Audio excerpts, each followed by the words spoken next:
The first collector's edition video game I ever bought was this, for Fable 3, a game which many people seem to hate, but I actually think is pretty great. And I love this collector's edition too. It looks kind of like a book, as you can probably tell, and it comes with a pack of cards and a little coin in a hidden compartment. It's nothing spectacular, but it looks kind of cool and I'm glad to have it. Then again, if I hadn't enjoyed Fable 3 like so many others, then I probably wouldn't value this thing so much, and I certainly wouldn't have held on to it for as long as I have. That in itself reveals an obvious point, that when they regularly cost up to 300 insert your local currency here, it's kind of ridiculous for anyone to buy a collector's edition for a game which they could conceivably end up hating. I felt pretty confident pre-ordering this thing because I'd played Fable and Fable 2, and I was fairly confident that I was gonna like this one. Those two games were up there with some of my all-time favourites, so it's not like I was taking a chance based purely on a few snippets of gameplay and a trailer or two. And in this case, I had no regrets, though I'm certain some people would have. Shortly after picking up the Fable 3 Collector's Edition, I also picked up this for Halo Reach.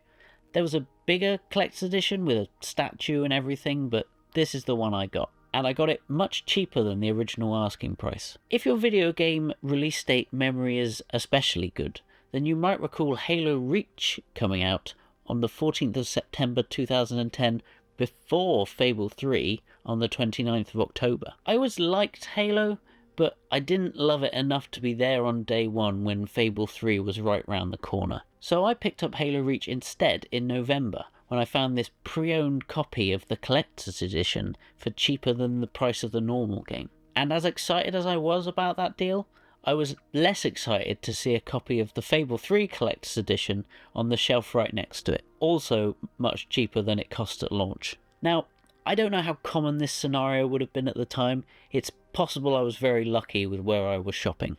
But what I saw on the shelf that day was a wide selection of Collector's Edition regrets.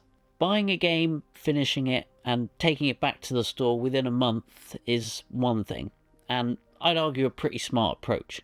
But I don't believe that anyone would buy a deluxe edition of a game like this with the intention of taking it back within a month. And yet they did. Probably because they realised they didn't enjoy the game as much as they thought they were going to when they pre-ordered or purchased on day one. And fair enough, because the whole concept is flawed. Essentially, they're just preying on our fear of missing out in order to convince us to purchase a supposedly limited stock of collector's editions on the off chance we like the game enough to want to own a dodgy looking statue of its main character. Even after getting this Halo Reach for cheap, I still don't think I love the game enough to really want to own the random bits and pieces included within.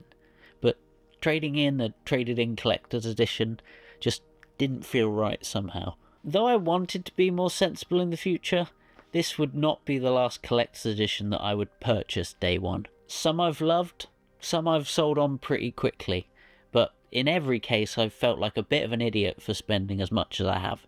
Honestly, the one thing that has saved my wallet recently is that collector's editions in general have just become less and less interesting to me over the years.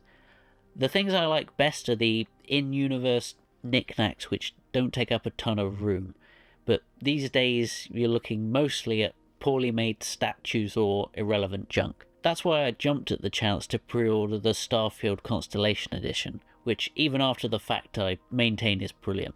Usually though, I'm not even that interested for games I really want to play. I was super excited for Cyberpunk, but there was no way I was going to pay 250 insert your local currency here for a statue of some dude jumping off a bike and trying to look cool. And thank God I didn't, because it hurt enough seeing the game go on sale a month after release, after I'd paid full price for the normal version of the game. I was super excited for Red Dead Redemption 2 as well, but I didn't even consider that collector's box for a second. It was super lame. Seriously, a puzzle? Some pin badges? A pack of cards, a coin and a bandana for 100 additional insert your local currency here? Here's the thing though. For as dumb as many of these collector's editions are now and in the past, I still can't really fault anyone for wanting to pick them up. If you have the cash and you see the value there, then fair enough. I've bought enough to know the appeal, and so I totally get it. A lot of these just aren't to my tastes. I'm sure there's someone out there who really treasures their Red Dead Redemption 2 puzzle. Regardless of questions of value though, you are at least getting something for your money with these collector's editions. In the world of video game editions though, there's a far worse evil. There's a specific variety of boxed or digital game which is so inconceivably absurd that I have trouble wrapping my head around their continued existence. Now, unfortunately, various video game releases sort of muddy the language, so certain terminology means completely different things to different people. So, for the sake of this argument, let's agree to this. If we call these collector's editions, then what we mean by that is that you get the base game plus some additional physical stuff for a cost greater than the game alone. There might be several tiers of available physical stuff, but in general we will call them all collector's editions. Allow me to introduce you instead then to what we'll call the special edition. Now, these are similar to collector's editions in that they cost more than the base game alone. Where they differ, however, is that they include no substantial physical difference other than maybe different box art and a cheap paper map. What you will usually get for your extra pennies then is a collection of digital goods or extras, which in essence amount to nothing of value. Let me just say, by the way, that I'm sorry the example I have here is Fallout 76, because God knows enough people have abused this game for its various misgivings. And while mostly deserved, I do think the game is alright now. But the reason it's here as my example is because it's the only time I've ever bought a special edition. And the only reason I bought this special edition was because it was actually cheaper than the normal version a month or so after the game's release. Point being that I would never have actually paid extra for this version, but now that I have it, I'm going to use it to point out how dumb it is. Just know that this applies to a whole wide world of games, many of which you will have seen or even purchased now or in the past. Like many of you, I'm sure I was pretty skeptical about Fallout 76 before release, and even as someone who had purchased the Pip-Boy edition of Fallout 4, I didn't pre-order any version of Fallout 76. But aside from the somewhat disastrous Power Armor edition of the game, Fallout 76 had two versions at release. The first was the regular game on a disc with normal box art, which in the US of A, as an example, sold for $60. The second then was this thing right here, the Tricentennial edition, which retailed for $80, a whole $20 more than the normal version. So what, you ask, do you get for your additional $20? Well, aside from this nifty box art, it also lists the following: Tricentennial Power Armor customizations, Tricentennial Weapon customizations, Spectacularly Handsome Vault Boy mascot head, Patriotic Uncle Sam outfit, Celebratory Vault Boy saluting emote, First Class Tricentennial Workshop posters, and Tricentennial commemorative photo frame. Now, that certainly sounds like a lot of words at least, and you can't deny that they live up to the Tricentennial name. But honestly, none of this is anything, because this game at release was full of outfits, camp items, and ways to customize your character. It was arguably one of its best features. And in case it's not clear, let me just break down these bullet points to show you just how little you're getting for your money here. The power armor and weapon skins all look like this, and they apply to most power armors and just these three weapons to make them look a tiny bit different. The Vault Boy mask is a big mascot head thing which pairs with the Uncle Sam outfit, giving you basically this one outfit with the mascot variation. The posters are just these few pieces of art, and they can go on the wall of your camp along with numerous better posters included in the base game. The salute thing is just a generic emote with a tiny gif that can pop over your head, and the picture frame is just this, over a photo mode picture in game. I'm going to let you in on a little secret though. You can actually just take this image and put it over any Fallout 76 screenshot, even if you don't have the Tricentennial edition. Go on, I dare you. You post it to Twitter and everyone will be very impressed. In a game with so many available options, none of this is worth hardly anything, and it's indefensible that they would sell this for a full $20 extra to unwitting consumers. I'll mention, because I know others will, that if you pre-ordered this edition, then you also gained access to the beta. But I don't consider this part of the package because 1, it's not on the box. 2, it depends on when you pre-ordered if you even got it. 3, this was sold at the same price originally whether you pre-ordered it or not. And 4, the beta was also a disaster and available for only a very limited time. Arguably, the best thing included here is right in the corner here, exclusive to the Xbox edition, which is 500 atoms worth $5. It'll only get you more digital goods, but the value at least translates there. But again, this is only the Xbox version, and I still think it's a bad value even with that included. Given I had the codes in the box, I did go ahead and unlock these in-game, mostly out of curiosity. But I can assure you from experience that they are indeed terrible. I can't imagine how I would have felt if I'd actually paid the full $20 extra they were asking in the beginning.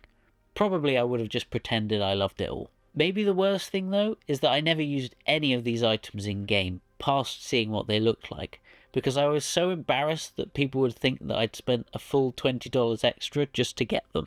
This is terrible and should never have existed, but it's far from the only example. Now, I know that these special editions are out there in large numbers, and I don't feel the need to go through the individual merits of every special edition I can find just to prove a point.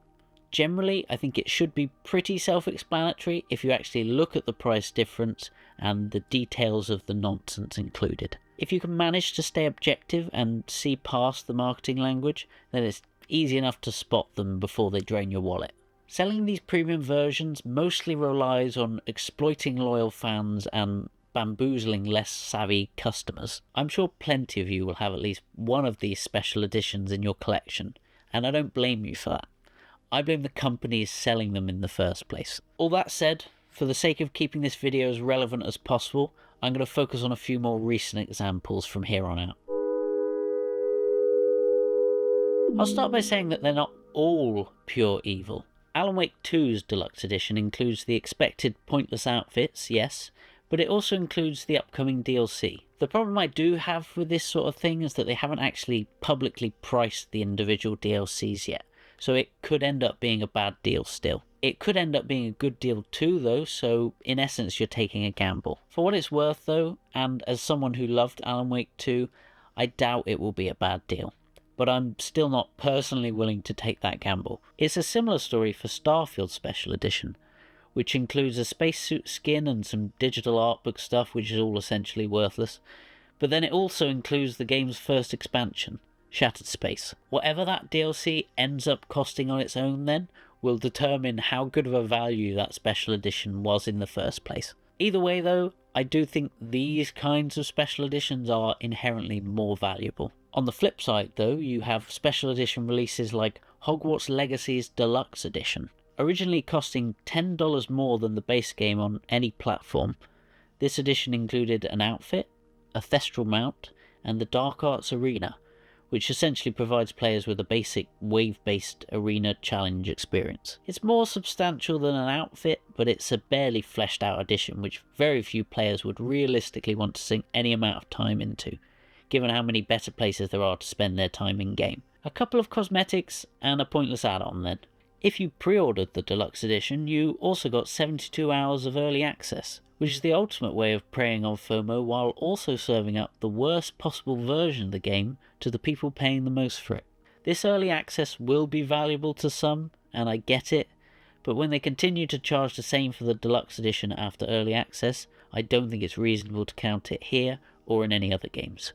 Jedi Survivor's Deluxe Edition appears to be an even worse value. Priced at $90 versus the base game at $70, it includes 2 outfits for Cal, in the style of Han Solo and Luke Skywalker respectively, 2 cosmetic sets for BD1, a Han Solo blaster skin, and a Luke Skywalker lightsaber skin. It's nothing then. It's basically nothing. None of this is anything and you shouldn't be fooled by it. In a game once again full of cosmetic options, this $20 upgrade is essentially just preying on fans of the original trilogy for their hard-earned credits. Spider-Man 2's Deluxe Edition is digital only, which one could argue is even worse, since not only does it prevent you from reselling your copy, but it also means that Sony has complete control over price, meaning none of the early price reductions we often see with special editions. This edition, for $10 more, includes 10 extra Spider-Man suits on top of the 68 included in the base game, as well as some photo mode nonsense and, apparently, 2 additional skill points.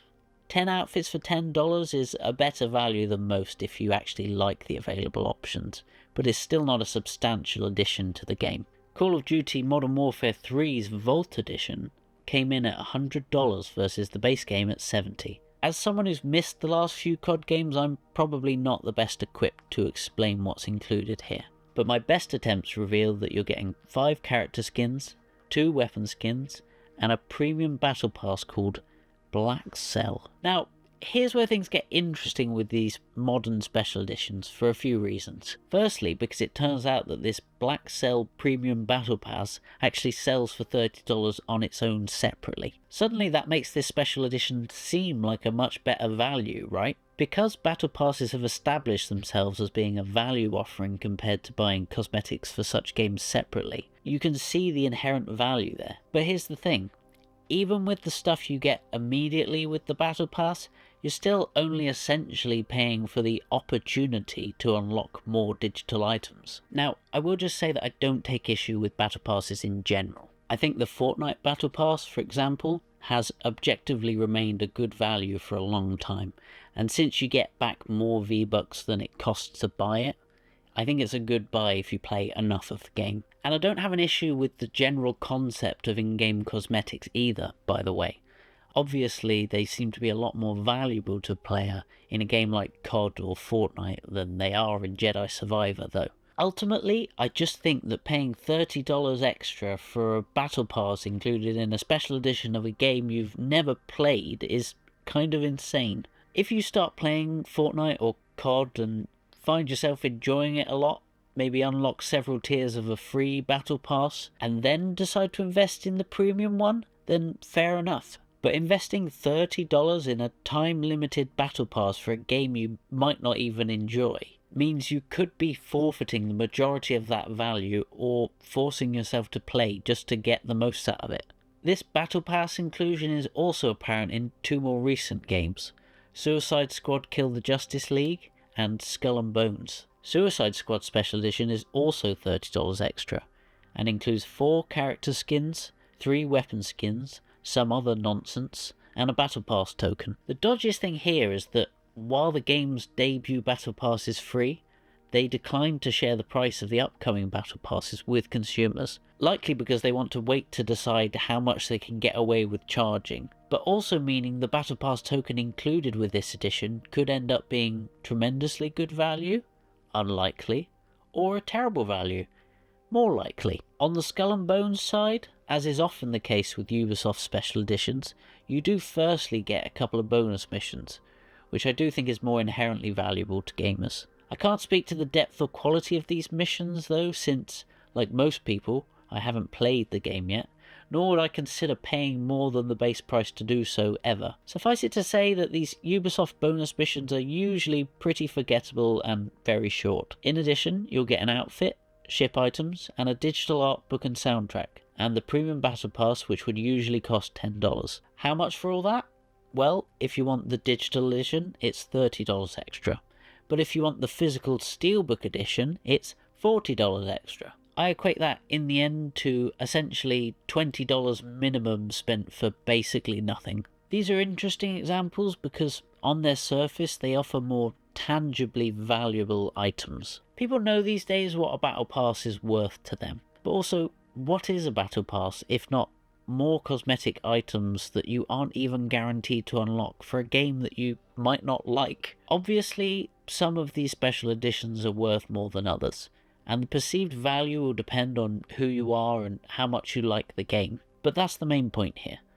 You can't know if you're going to like a game before you buy it, so it doesn't make sense for anyone to be spending more than the base price. If a game has to have a special edition, I think the least scummy thing these companies can do is offer a digital upgrade path for an equivalent value, which I know a few of them do. It still doesn't make them worthwhile in most cases, but at least it reduces some of the FOMO that players might experience. Still though, don't buy special editions. Vote with your wallet and tell these companies that you think special editions are dumb. In the case of the more expensive collector's editions, I still think it's best to be wary. If you find yourself inexplicably drawn to some ridiculous knickknacks included in a $300 edition of a game that you've only just heard of, then you should probably save your money for the time being. I could never blame someone for buying something like that anyway, though. Trust me, I know the appeal. Sometimes the collectibles are just too great to resist.